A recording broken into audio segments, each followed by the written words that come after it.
Assalamualaikum warahmatullahi wabarakatuh. Ketemu lagi di channel Insight Box, channel tempat kita berbagi inspirasi, insight mengenai bisnis, personal development, innovation, dan segala hal yang mungkin dapat meningkatkan kualitas kehidupan kita sehari-hari. Nah, pada kesempatan kita kali ini kita akan membahas kembali mengenai product development, dan saya akan berbicara di sini mengenai produk strategi konteks. Apa sih produk strategi konteks itu? Dan apa pentingnya dalam pengembangan suatu produk. Nah, kita akan bahas secara singkat mungkin, tapi cukup detail di pertemuan kita kali ini. Oke, langsung saja masuk ke presentasinya. Oke, apa sih produk strategi kontak dan kenapa harus ada ketika kita membangun suatu produk ya, terutama produk digital. Produk strategi kontak itu adalah bagaimana kita membuat strategi untuk produk yang akan kita launch ke pasar. Intinya sebenarnya satu, agar produk ini sukses. Nah, produk strategi kontak juga penting dalam kita mengembangkan produk ke depannya. Bagaimana kita mengembangkan produk dari tahun ke tahun, roadmap-nya seperti apa, dan lain-lain. Maka kita harus memahami pertama dulu topologi dari produk strategiknya. Ini saya ambil di bukunya Martika Gan tentang bagaimana men-empower tim dan bagaimana membangun suatu kultur produk development ya, atau suatu kultur dari pembangunan suatu produk gitu. Nah, di sini untuk membangun suatu produk sebenarnya apa yang kita bangun ini harus sesuai dengan mission and objective dari perusahaan yang kita miliki. Kemudian dia baru diturunkan menjadi product vision dan principle, kemudian menjadi produk strategi bagaimana untuk mencapai produk visionnya, kemudian nanti diturunkan lagi ke dalam setiap tim yang membangun produk tersebut. Misalkan dalam satu perusahaan ada beberapa produk atau mungkin ada beberapa tim yang terlibat untuk pembangunan suatu produk, maka semua tim yang membangun produk itu, baik tim intinya atau semua yang berkolaborasi dalam satu tim itu harus memiliki produk strategi, produk vision, prinsip yang sama. Dan itu harus align dengan visi dan misi serta objektif dari perusahaan. Jadi kalau di sini kita jabarkan, ini ada strategic layer. Strategic layer itu mulai dari visi misi perusahaan dan visi misi produk itu sendiri. Kemudian ada operating layer. Operating layer itu adalah tim-tim yang terlibat dalam membangun suatu produk. Baik itu discovery dan delivery team. Jadi kalau apa bedanya discovery dan delivery, bisa melihat ke video saya sebelumnya tentang produk discovery ya. Nah, kemudian apa sih yang dimaksud dengan corporate mission itu? Corporate mission itu adalah tujuan diciptakannya perusahaan itu. Apa sih purpose dari perusahaan itu? Apa sih just cause-nya misalkan? Kenapa sih perusahaan ini harus ada gitu? Nah, kemudian harus sesuai juga dengan objektif dari perusahaan. Apa sih objektif itu? Biasanya itu adalah outcome atau business result yang diinginkan oleh perusahaan itu ketika mereka membangun bisnisnya. Kalau sekarang mungkin orang biasa pakainya OKR ya, objektif key result gitu. Atau misalkan pakai KPI. Nah, biasanya antara dua hal ini yang bisa mengukur objektif dari suatu perusahaan. Nah, kemudian dari kedua hal ini, misi dan objektif dari perusahaan diturunkanlah itu menjadi produk vision. Jadi, visi dan prinsip dari suatu produk itu nggak boleh beda dengan visi dan atau misi dan objektif dari perusahaan. Ini tentu saja harus selaras ya.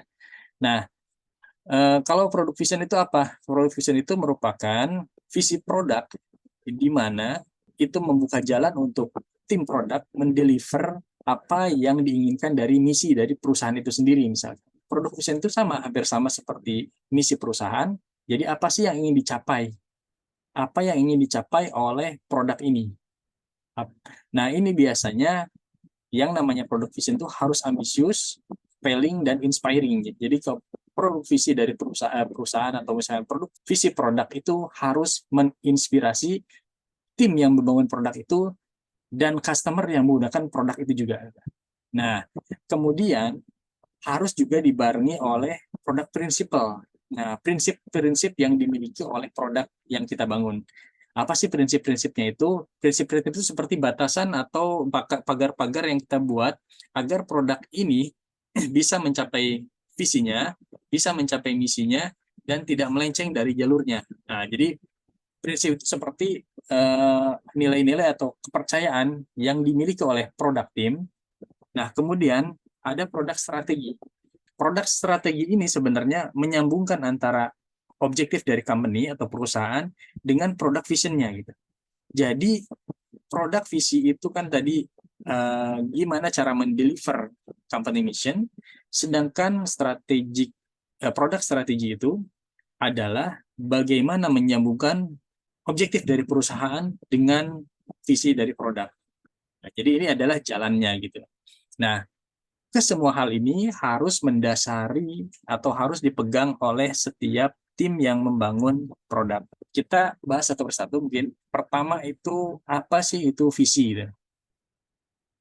Nah, kalau kita kaitkan visi dalam produk atau product vision, maka product vision itu adalah mendeskripsikan apa masa depan yang ingin kita ciptakan gitu. Biasanya kalau untuk produk digital atau software itu antara 2 sampai 5 tahun. Kenapa? Karena perkembangan software itu atau misalkan aplikasi digital itu dia berkembang sangat cepat sekali ya. Trennya sering sekali berubah dan pace-nya itu sangat cepat sekali. Nah, sedangkan untuk hardware atau device-centric companies, product vision itu menggambarkan capaian yang ingin dicapai 5 sampai 10 tahun yang akan datang. Karena hardware biasanya lebih lambat dalam perkembangannya. Nah, product vision ini nggak sama dengan misi perusahaan. Emang misi perusahaan itu emang penting, tapi sebenarnya itu tidak mengatakan apapun tentang apa yang akan kita rencanakan atau kita selesaikan dalam jangka waktu tertentu. Nah, tujuan dari product vision itu adalah menjawab hal tersebut. Nah, jadi product vision itu sebenarnya merupakan pengejawantahan dari misi dari perusahaan. Untuk mencapai misi perusahaan itu, kita membutuhkan satu product vision yang selaras dengan misi perusahaan. Tujuan utama dari product vision itu apa sih sebenarnya? Buat apa sih kita punya visi? Sebenarnya tujuan utamanya adalah memberikan inspirasi kepada tim produk.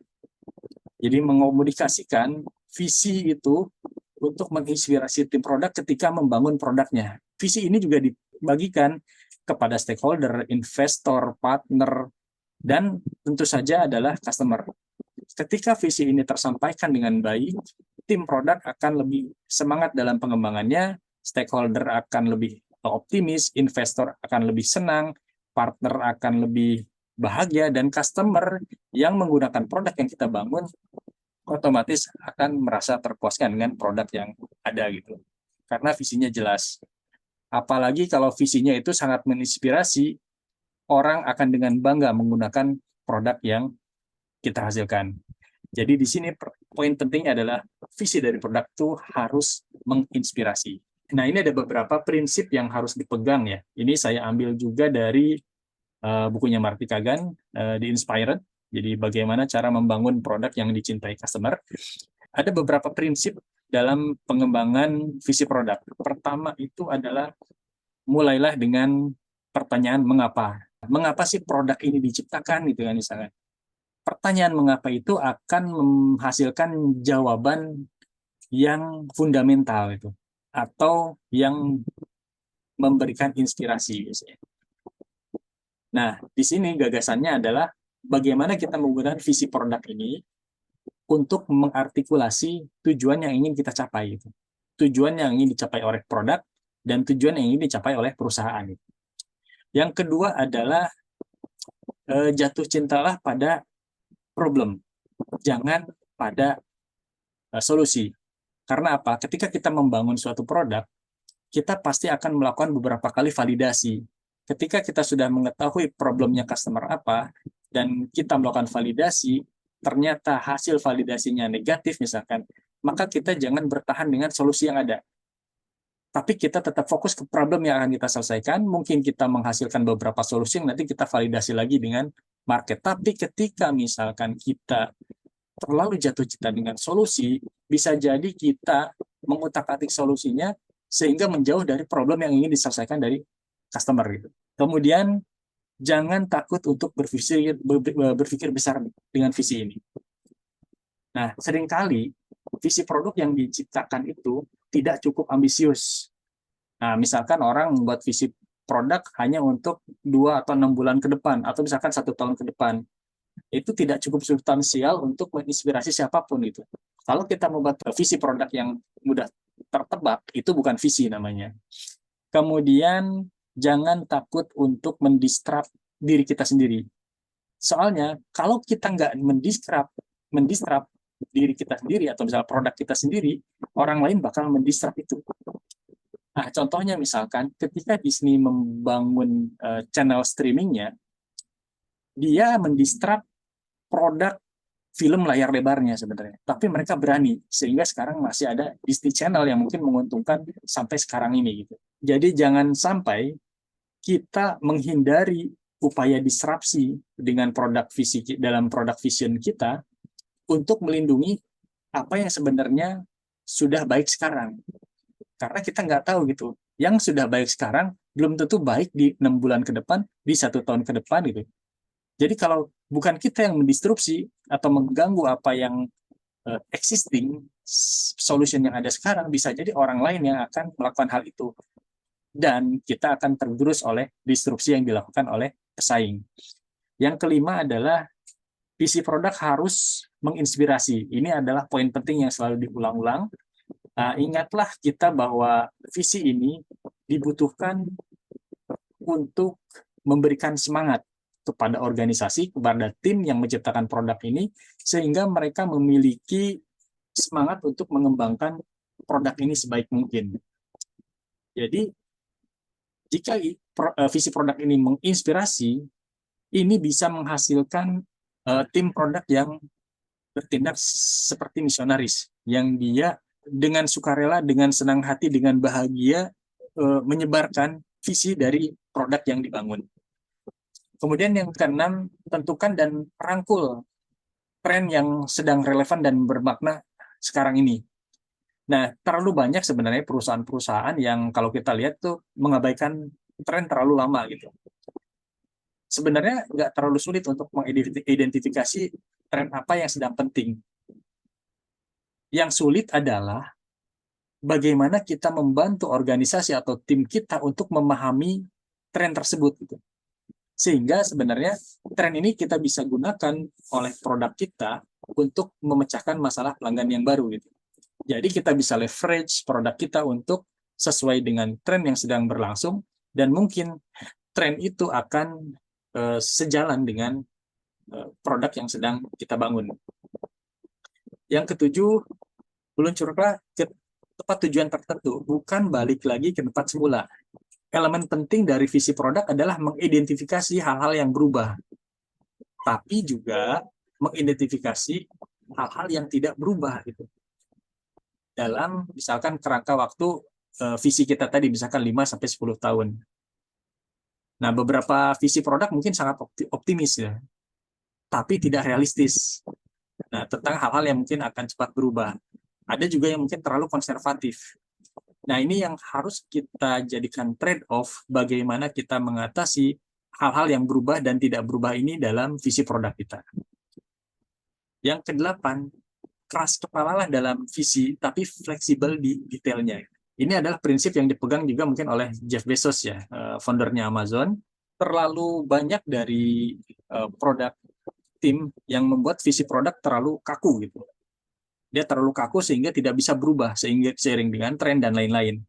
Tapi sebenarnya di sini yang kita boleh kaku itu hanya pada visi yang kita pegang, tapi detail-detail dari visi itu seharusnya kita bisa lebih fleksibel, sehingga ketika terjadi perubahan tren, kita tidak langsung mengubah visi kita, atau kita bisa menyesuaikan dengan tren itu tanpa merusak visi yang kita bangun. Makanya kita punya visi 5-10 tahun, tapi ketika misalkan trennya berubah dan kita kaku terhadap visi kita, bisa jadi produk kita jadi tidak relevan dengan pasar. Nah, yang kesembilan adalah pahami bahwa produk visi itu seperti iman gitu. Artinya, kalau kita benar-benar bisa menvalidasi produk ini dengan mudah, misalkan, artinya kita tidak cukup ambisius membangun visi ini. Misalkan visi ini tercapai dalam 1 atau misalkan 2 tahun, berarti visi kita itu tidak cukup ambisius. Pastikan bahwa apa yang sedang kita kerjakan ini sangat menginspirasi, sangat bermakna, dan rekrut orang-orang ke dalam tim produk yang benar-benar semangat dan mampu bekerja untuk menggapai atau untuk mencapai visi yang sudah ditentukan. Kemudian sebarkan terus-menerus, jadi kita semacam menjadi evangelis secara terus-menerus dan tanpa lelah gitu, tanpa henti. Jualah visi kita, tularkan atau sebarkan kepada orang-orang dalam organisasi atau perusahaan kita, dan sebarkan juga kepada customer. Nah, ini ada beberapa tips dalam bagaimana cara kita membangun product vision yang baik ya. Pertama, fokuskan ini pada kebutuhan dari customer atau misalkan audience needs. Nah, apapun motivasi kita dalam membangun produk, selalu pastikan bahwa produk ini untuk menjawab kebutuhan dari customer. Apakah itu menjawab problem yang customer hadapi, menjawab keinginan customer, atau menjawab kebutuhan yang sedang customer hadapi. Nah, kemudian identifikasi dan pastikan kira-kira apa yang bisa membuat user atau customer kita senang atau happy. Dan mulailah bekerja dari ekspektasi yang kita harapkan tersebut untuk membangun suatu visi dari produk. Nah, ini ada contohnya, ini kita sebut sebagai template untuk bagaimana kita membuat visi dari produk. Pertama, untuk target customer tertentu yang memiliki kebutuhan atau misalkan problem, produk kita, bahwa produk kita adalah, ini produk kategorinya, yang memiliki benefit atau alasan untuk dibeli oleh customer tersebut, tidak seperti kompetitor kita, produk kita memiliki perbedaan bla bla bla bla. Jadi ini template ini kita bisa gunakan untuk membuat visi dari suatu produk. Contohnya misalkan seperti ini. Untuk setiap orang yang ingin dengan mudah membeli grocery item atau barang belanjaan, the B Shopping Mall adalah web-based tempat belanja itu. Jadi tempat belanja yang online gitu, yang mengizinkan customer untuk membeli barang hanya melalui internet atau web. Tidak seperti solusi yang existing yang mengharuskan customer untuk membeli dari physical store-nya atau misalkan toko offline-nya. Nah, produk-produk kami menyediakan shopping experience via internet atau online. Nah, jadi di sini ada targetnya, target marketnya siapa, yang memiliki problemnya apa, kemudian produk kita yang namanya ini misalkan, yang merupakan produk kategori tertentu, yang ini memberikan benefit kepada user, tidak seperti misalkan pesaingnya. Pesaingnya seperti apa? Nah, produk kita ini memiliki diferensiasi dengan existing customers yang tadi. Nah, ini bisa digunakan untuk membuat suatu produk visi yang cukup baik. Nah, kemudian harus dipastikan bahwa produk vision itu bukan hanya tentang kita. Jadi kita membuat produk dan membuat user experience-nya, tapi di luar sana ada berbagai macam lainnya atau berbagai pihak lainnya yang mungkin akan terpengaruh dengan produk kita. Misalkan ekonomi, atau environment, atau kondisi dari pekerja, dan lain-lain. Nah, mengambil sikap aktif terhadap segala strategi eksploitatif juga merupakan sesuatu yang harus dilakukan oleh product vision atau vision statement yang akan kita bangun. Nah, ini contohnya misalkan product visionnya Tesla, misalkan to accelerate the world transition to sustainable energy. Nah, ini kan dia tidak hanya berbicara tentang dirinya sendiri atau customer-nya saja, tapi juga berbicara tentang sustainable energy untuk seluruh dunia. Atau misalkan PayPal, bahwa setiap orang memiliki hak untuk berpartisipasi penuh dalam ekonomi global. Nah, dan bahwa kita, PayPal, memiliki kewajiban untuk memberdayakan orang untuk menggunakan hak ini untuk meningkatkan kesehatan keuangan. Nah, jadi di sini nggak hanya berbicara tentang produknya, tapi ini berbicara, kalau bahasanya Simon Sinek adalah just cause-nya gitu. just cause-nya apa sih? Apa sih yang membuat PayPal ini ada? Mengapa sih mereka ada? Jadi ini reasonnya lebih besar lagi, lebih luas lagi untuk memberdayakan manusia atau orang-orang agar memiliki financial health yang baik. Nah, kemudian dalam sisi praktisnya, gunakanlah kata-kata yang tepat untuk memberikan efek yang maksimum. Nah, ini ada Roman Fisher, dia memberikan panduan bahwa untuk membuat produk vision yang ideal, pertama itu kata-katanya harus pendek dan sweet atau manis ya. Jadi di sini dia harus mudah untuk dikomunikasikan. Kalau nggak susah dikomunikasikan, percuma gitu. Dia harus memiliki ukuran yang tepat tuh. Cukup pendek untuk bisa di-deliver dan cukup detail untuk menginspirasi. Nah, yang kedua itu harus clear dan konsis, itu jelas dan ringkas. Jadi pastikan kata-kata yang kita gunakan itu kata-kata yang memiliki makna dan untuk memiliki alasan tertentu kita menggunakan kata-kata tersebut. Jangan gunakan kata-kata yang misalkan dia tidak terlalu menginspirasi dan dia terlalu generik untuk memberikan arti yang sebenarnya gitu. Nah, di sini ada beberapa contohnya, misalkan ada Patagonia. Nah, yang visinya sebelumnya itu adalah bangun produk terbaik, jangan menyebabkan kerusakan yang tidak perlu, gunakan bisnis untuk menginspirasi, dan terapkan solusi untuk krisis lingkungan. Kalau saya minta Anda untuk mengulang kata-kata ini, mungkin nggak bakalan bisa mengulang dengan baik gitu. Bahkan kita juga bingung gitu, apa sih sebenarnya yang ingin disampaikan. Nah, setelah diperbaiki, dia hanya menjadikannya menjadi satu kalimat. Jadi bisnis mereka adalah untuk menyelamatkan planet tempat tinggal kita. Nah, ini kan mudah diingat, mudah diulang-ulang, dan ini sangat menginspirasi setiap orang. Atau misalkan IKEA. Contohnya IKEA memiliki visi untuk menciptakan hidup yang lebih baik setiap hari untuk sebanyak mungkin orang gitu.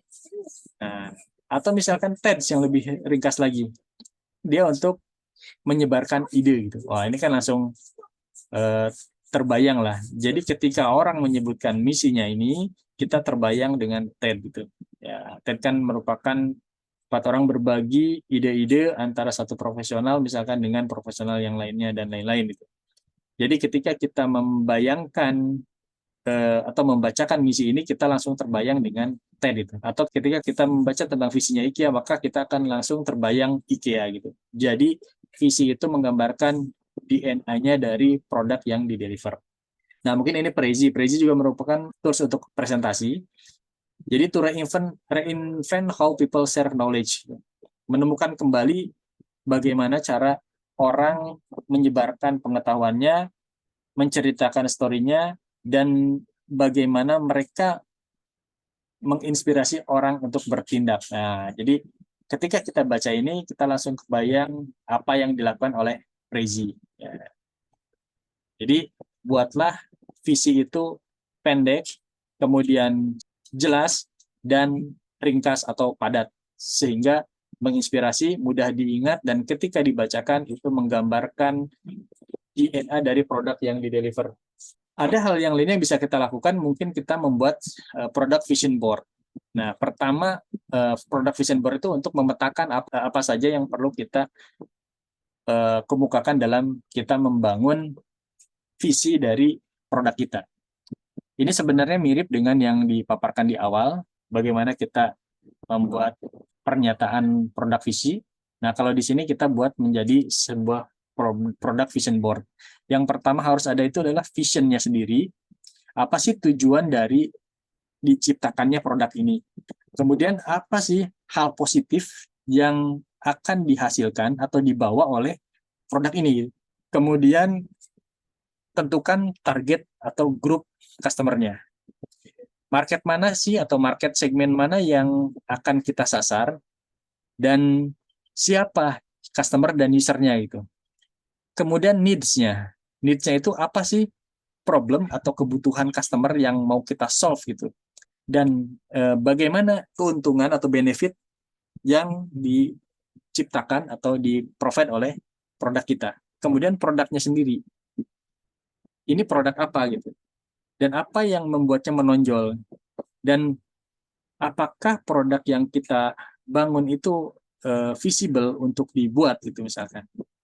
Jadi kalau kita misalkan ini translate ke dalam bahasa sederhana, need itu adalah problemnya. Target itu adalah siapa yang punya problem. Dan produk itu adalah solusinya untuk menjawab problem yang dimiliki oleh target group ini. Nah, terakhir ada business goal-nya.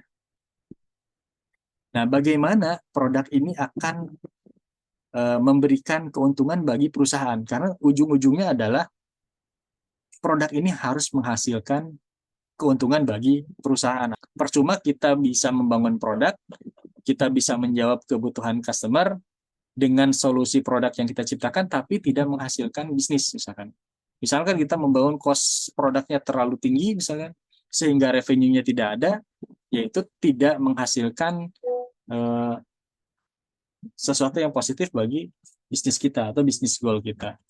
Nah, ini contohnya misalkan, kita akan menjual electric vehicle, maka kita membangun visinya. Visinya apa?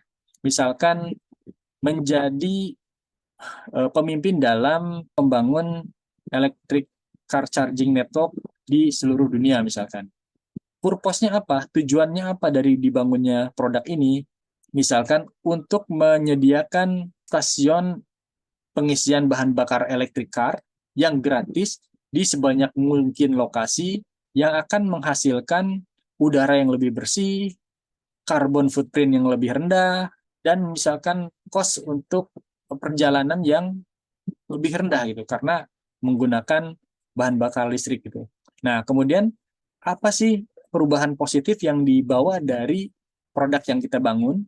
Nah, contohnya di sini adalah membangun model sebagai transportasi bersih dan untuk membantu komunitas atau warga dunia lebih tepatnya ya untuk mencapai climate change goal-nya atau misalkan untuk menurunkan pemanasan global dan lain-lain. Nah, itu adalah visinya. Jadi visi itu harus inspiring gitu. Yang kedua, tentukan target grupnya. Jadi target grupnya itu siapa sih yang akan disasar oleh produk kita? Siapa saja usernya atau customernya?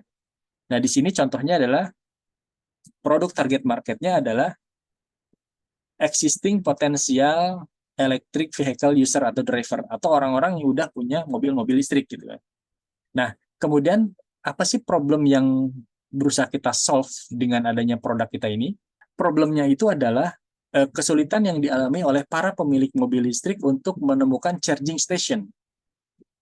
Nah, charging station yang jarang itu membuat orang-orang mungkin sekarang juga resisten untuk menggunakan mobil listrik. Meskipun mereka ingin, tapi mereka ketika memikirkan bagaimana cara kita nge-charge-nya di sepanjang jalan, itu mereka kadang mundur lagi ke belakang ketika akan menggunakan mobil listrik misalkan. Karena charging stationnya belum banyak. Bagaimana kalau misalkan perjalanannya jauh?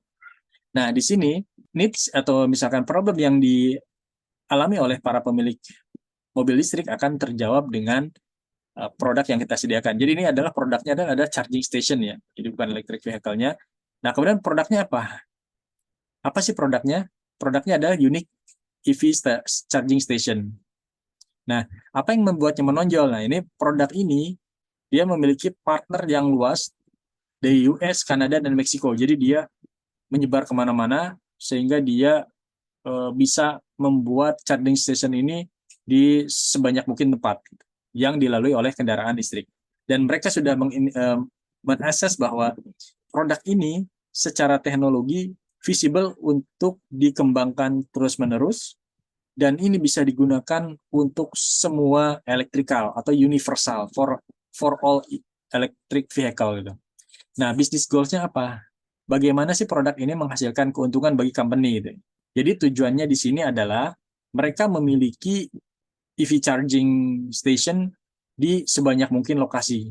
Dengan banyaknya lokasi dan instalasi dari electric vehicle charging station ini, mereka bisa menjadi market leader dengan kenaikan 36% revenue untuk perusahaan selama 5 tahun periodenya. Nah, bisnis goal tambahannya adalah untuk meneruskan sales dan partnership dengan existing dan potensial retail chain location untuk mengimplementasikan charging station dari electric vehicle ini. Nah, ini semua bisa kita gunakan untuk menentukan visi dari produk kita mau kemana gitu. Ya, ini product vision. Jadi kita bisa gunakan product vision board untuk membangun vision statement dari produk kita. Oke, kemudian kita akan membahas tentang mission, product mission. Nah, apa sih bedanya dengan product vision itu? Kalau product vision itu kita berbicara tentang aspirasi atau misalnya inspirasi yang kita bangun atau kita bawa kepada user secara bersamaan. Nah, product mission itu spesialisasinya adalah dalam melakukan action dan membawa semua tugas yang dibutuhkan untuk visi tersebut secara bersamaan. Nah, atau simpelnya gini, kalau misalkan product vision itu berbicara tentang apa, maka product mission itu berbicara tentang mengapa. Kadang perbedaan antara product vision dan product mission ini terlalu samar ya. Jadi kebanyakan company bahkan menyamakan antara product vision dan missionnya itu. Atau misalkan beberapa company dia hanya memiliki product vision. Nah, product missionnya itu sebenarnya muncul seiring dengan berjalannya waktu gitu. Nah, sebenarnya kalau kita bicara tentang aspirasi dan pertanyaan mengapanya, itu adalah dua sisi mata uang yang sama sebenarnya. Nah, cuma di sini, product mission itu memainkan peran penting atau peran kunci dalam menyaring mengapa atau bagaimana suatu produk itu ada dengan cara yang mudah dipahami dan mudah untuk dibagikan. Jadi kalau misalkan visi itu adalah rencana 2 atau 5 tahun lagi kita mau menjadi apa kalau di digital product, atau 5 sampai 10 tahun lagi kita mau menjadi apa kalau di hardware produk, misi itu adalah alasan mengapa kita ada sebenarnya. Jadi kalau tadi itu visi adalah apa yang ingin kita capai, kalau misi itu lebih kepada kenapa sih kita ada, kenapa sih produk ini diciptakan, kenapa sih misi produk juga membantu untuk pengembangan produk. Nah, dari sebelumnya kita tahu bahwa vision statement itu menceritakan kepada customer atau stakeholder tentang mengapa kita membangun produknya, tapi visi itu sendiri tidak cukup kuat untuk mengarahkan seseorang untuk melakukan pembelian. Nah, dengan produk misi, kita memberikan alasan yang lebih konkret yang menginformasikan kepada mereka mengapa mereka harus bekerja dengan kita atau membeli produk kita. Nah, contohnya Netflix ya. Vision statement-nya adalah untuk menjadi penyedia jasa distribusi entertainment atau hiburan global terbaik. Itu visinya. Apa yang dia ingin capai itu. Sedangkan misinya adalah simple, to entertain the world, untuk menghibur dunia gitu. Jadi kalau tadi visinya itu adalah alasan dia membangun Netflix, misinya adalah concrete reason untuk pembeli berlangganan Netflix misalkan. Karena misinya adalah untuk menghibur dunia, maka pembeli akan lebih tertarik untuk menggunakan atau berlangganan Netflix. Karena visinya memberikan alasan yang lebih konkret, yang lebih menyentuh kepada sisi value yang didapatkan oleh customer. Nah, bagaimana kita bisa membangun suatu produk mission yang baik? Pertama sebenarnya sama dengan product vision. Selalu pertama-tama identifikasi problem apa sih yang akan diselesaikan oleh produk kita.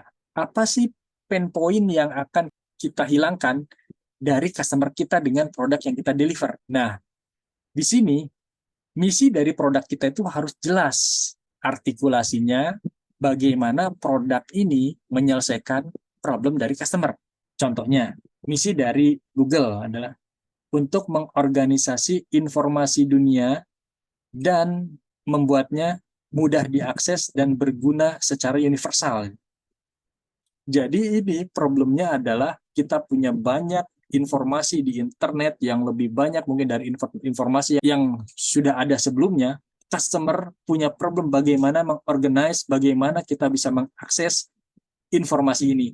Google memberikan misi bahwa mereka bisa mengorganis informasi ini dan memastikan bahwa informasi ini akan berguna dan bisa diakses oleh setiap orang. Nah, jadi misinya menyelesaikan problem yang dihadapi oleh customer. Misi Apple misalkan, untuk memberikan user experience terbaik bagi customer dengan inovasi di hardware, service, dan jasa. Nah, kita tahu sendiri, orang banyak yang menggunakan Apple karena mereka senang dengan user experience-nya. Mereka memiliki problem pain point dengan user experience yang produk-produk sebelumnya misalkan. Dengan adanya Apple, pain point dari customer ini teratasi. Ya, kita tahu sendiri bagaimana Apple memberikan user experience yang sangat baik di antara produk-produk yang sejenis gitu. Nah, kemudian sama dengan produk vision, tadi buat itu ringkas dan jelas. Hindari penggunaan jargon-jargon tertentu yang mungkin terasa tidak familiar buat audiens itu. Atau kata-kata yang istilah teknis yang terlalu susah. Gunakanlah kata-kata yang simpel itu. Jadi bahasa-bahasa yang simpel dan spesifik tentang apa produk kita dan untuk siapa produk ini gitu. Sebisa mungkin gunakan kata-kata yang pendek atau kalimat yang pendek, satu atau dua kata misalkan, atau mungkin nggak terlalu panjang ya, misalkan satu kalimat misalkan, untuk memastikan bahwa message yang ingin kita sampaikan dengan misi ini akan lebih jelas dan mudah diingat oleh user. Nah, ini contohnya yang tadi itu Netflix. Misinya cuma to entertain the world. Jadi sependek mungkin, sejelas mungkin, jangan menggunakan kata-kata yang sulit, jangan menggunakan jargon-jargon yang sulit, dan pastikan tersampaikan juga siapa yang dituju dari misi ini. Nah, kemudian misi ini harus dites dan di-refine atau diperbaiki terus-menerus. Nah, ketika kita memiliki product mission, maka tes ini dengan target audiensnya dan selalu kumpulkan feedback. Nah, perbaiki terus-menerus mission statement ini ketika mendapatkan feedback, sehingga kita mendapatkan mission statement yang jelas, menarik, dan mudah diingat. Kemudian cek itu secara berkala ya. Jadi product mission itu tidak mesti tetap selamanya, tapi dia bisa direview dan diupdate secara reguler sesuai dengan perubahan dari produk kita dari masa ke masa. Mungkin problem customer-nya berubah, sehingga solusi dari produk kita agak perubahan, maka misi yang kita deliver juga bisa berubah. Tapi pastikan bahwa perubahan itu dilakukan secara akurat, dan ini mencerminkan produk kita yang sesungguhnya atau DNA dari produknya. Nah, ini ada salah satu contoh mission statement dari The Minnesota Alliance of Crime. Nah, jadi kalau kita lihat sebelumnya visinya panjang sekali ya, untuk memberikan koalisi di seluruh negara bagian untuk program layanan korban kejahatan sambil bekerja untuk meningkatkan respons terhadap korban di Minnesota melalui sumber daya pendidikan dan undang-undang. Nah, kita baca ini, kita nggak mungkin bisa mengulanginya kembali gitu ya. Jadi ini visinya mungkin bagus ya, tujuannya jelas, komprehensif dan lain-lain, tapi masalahnya ketika membaca misi ini kita tidak bisa mengingatnya dengan baik.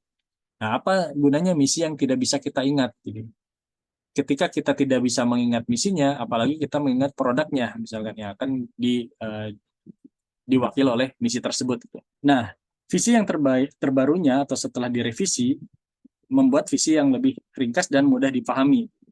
Ya, contohnya adalah Minnesota Alliance on Crime menghubungkan sistem penyedia layanan dan korban untuk mempercepat respon bagi korban dari semua kejahatan. Nah, ini kan lebih singkat. Jadi yang di garis bawah ini adalah advanced response. Jadi untuk memperbaiki atau mempercepat respon terhadap semua kejahatan.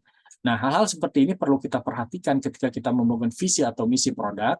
Bagaimana visi atau misi produk itu mudah diingat, karena tujuannya adalah untuk mengkomunikasikan visi dan misi ini kepada seluruh stakeholder atau semua pemangku kepentingan dari tim yang membangun produk, investor, stakeholder, shareholder, dan lain-lain sampai ke customer. Ketika visi dan misi ini tidak bisa diingat dengan mudah atau tidak bisa dipahami dengan baik, bagaimana mereka bisa memahami produk kita, bagaimana kita bisa membangun produk yang baik, atau bagaimana kita bisa membuat roadmap untuk produk ketika kita tidak memahami dengan baik visi dan misi dari produk yang kita buat. Gitu. Visi dan misi ini akan mudah dikomunikasikan jika dia mudah difahami dan mudah diingat. Ya, ini ada beberapa contoh dari visi misi dari beberapa produk, misalkan Google, Amazon, Facebook, LinkedIn, dan Microsoft. Kita lihat di sini, ya tadi Google misalkan untuk menyediakan akses kepada dunia, akses informasi kepada dunia dengan sekali klik. Nah, ini visinya. Sedangkan misinya adalah untuk memanage atau mengorganize informasi dunia dan membuatnya secara universal, mudah untuk diakses dan bermanfaat. Jadi sebenarnya ada juga yang mengatakan bahwa visi itu adalah misi plus tech. Nah, di sini kalau Google kita lihat, ini sebenarnya pengejawantahan dari misinya juga untuk provide access to the world information gitu kan. In one click. Nah, one click-nya ini adalah teknologi yang digunakan oleh Google-nya. Nah, ini mungkin sama juga dengan Amazon ya. Emang lebih panjang, tapi sebenarnya yang biasa digunakan adalah to be Earth most customer centric company. Nah, jadi visinya itu adalah menjadi perusahaan yang sangat customer centric. Nah, ini beberapa contoh dari visi dan misi yang digunakan oleh perusahaan-perusahaan besar dan bagaimana visi dan misi ini mencerminkan DNA dari produk yang mereka deliver. Kemudian berikutnya adalah strategi. Jadi kalau kita punya piramidanya, nah ini piramida dari produk strategi piramid ini, pertama ada visi, kemudian ada misi, dan produk strategi. Nah, produk strategi ini adalah bagaimana kita membuat action plan atau cara untuk mencapai visi dan misi dari produk yang sedang kita bangun. Nah, di sini nanti didetailkan lagi menjadi produk plan, dan terakhir mungkin menjadi roadmap dari produk itu sendiri. Jadi roadmap dari produk itu kita harus memiliki visi dan misi yang jelas dulu. Visi dan misi itu mencerminkan apa sih problem yang berusaha kita solve, kemudian siapa target customer-nya, kemudian apa bisnis goal-nya, dan lain-lain. Nah, itu nanti kita detailkan dalam produk strategi dan nanti sampai ke roadmap dari produknya itu sendiri misalkan. Nah, sekarang kita masuk ke produk strategi. Apa sih produk strategi itu? Simpelnya adalah produk strategi itu adalah langkah-langkah kita untuk merilis produk sesuai dengan jalurnya untuk merealisasikan produk visi yang kita tentukan di awal tadi. Bangun strategi produk itu di sekitar serangkaian produk market fit. Contohnya misalkan untuk bisnis, mungkin harus dilakukan market fit atau produk market fit untuk fokus ke vertikal market yang berbeda. Contohnya financial service, manufacturing, atau otomotif.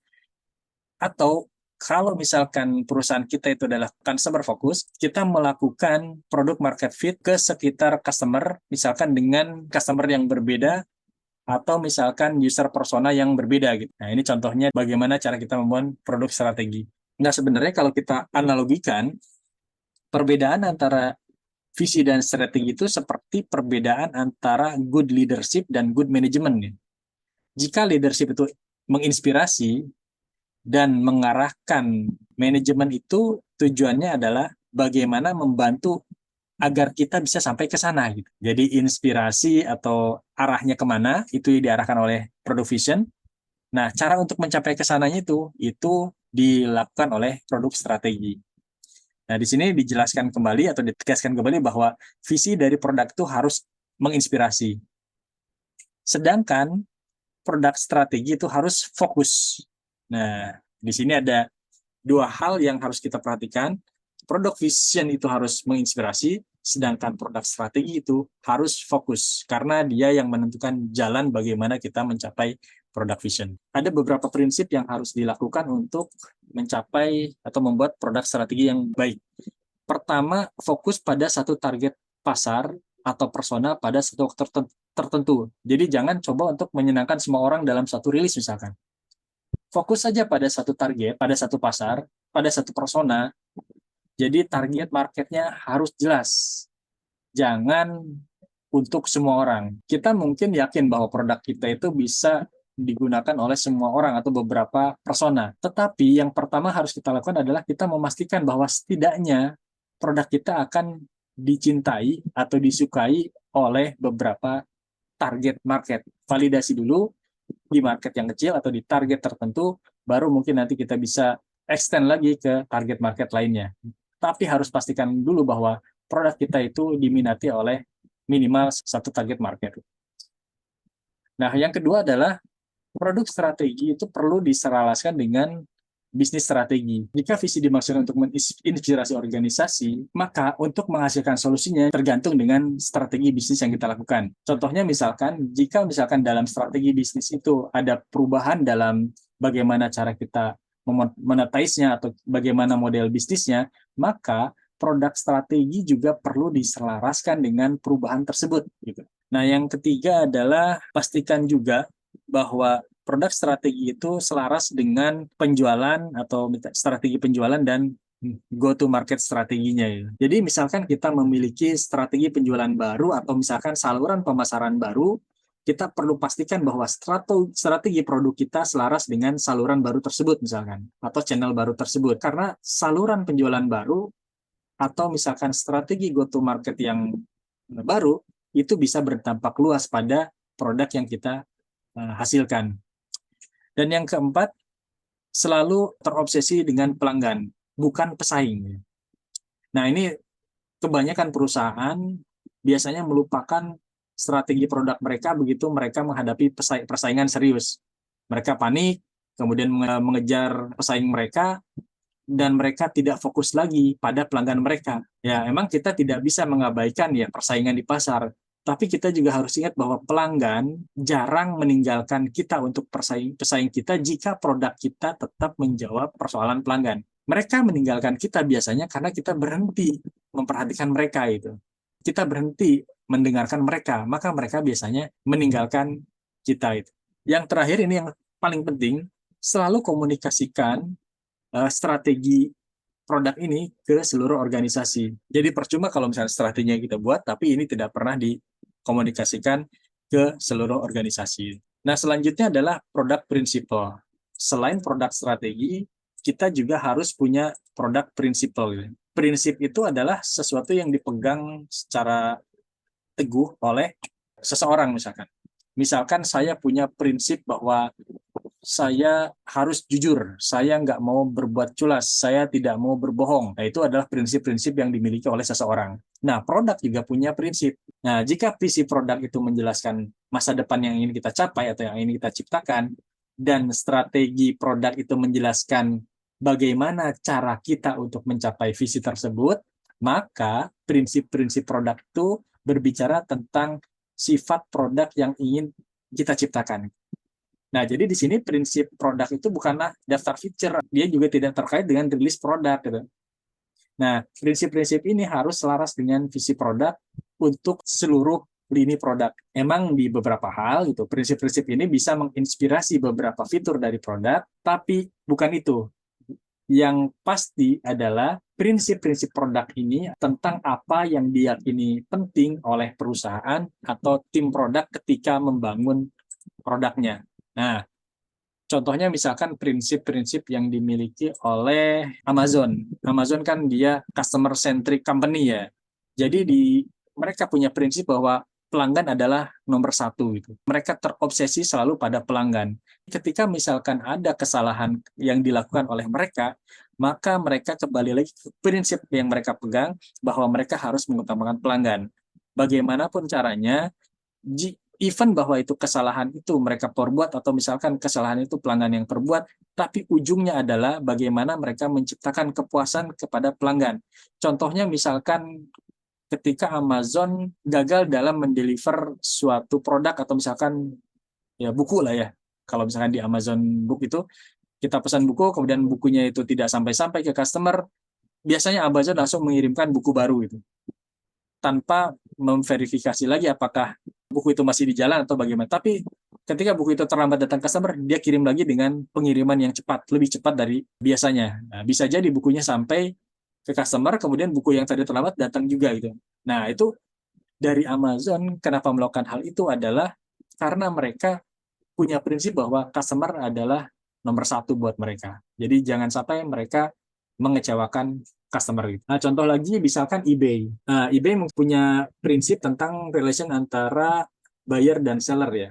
Kebanyakan revenue itu datangnya dari seller. Maka dari situ mereka memiliki insentif yang kuat bagaimana caranya menyenangkan seller. Tapi sebenarnya alasan seller itu menyukai eBay karena eBay menyediakan buyer. Jadi sebenarnya yang critical principle-nya itu adalah jika terjadi sesuatu konflik antara buyer dan user, maka si eBay akan memprioritaskan kebutuhan dari buyer. Jadi di sini meskipun yang berusaha dibuat bahagia oleh eBay itu adalah seller, tapi sebenarnya membuat seller bahagia karena ada buyer. Jadi ketika ada konflik, eBay harus memperhatikan kepentingan buyer di atas seller. Oke, itulah yang bisa saya sampaikan mengenai produk strategic konteks, bagaimana kita menyusun visi, misi, strategi, dan prinsip-prinsip dari produk yang akan kita bangun, sehingga itu bisa menginspirasi dan bisa membuat produk kita tahan lama di pasar dan dicintai oleh customer. Sekian sharing dari saya untuk hari ini. Kita ketemu lagi di kesempatan lainnya dengan membahas tema-tema lainnya. Assalamualaikum warahmatullahi wabarakatuh.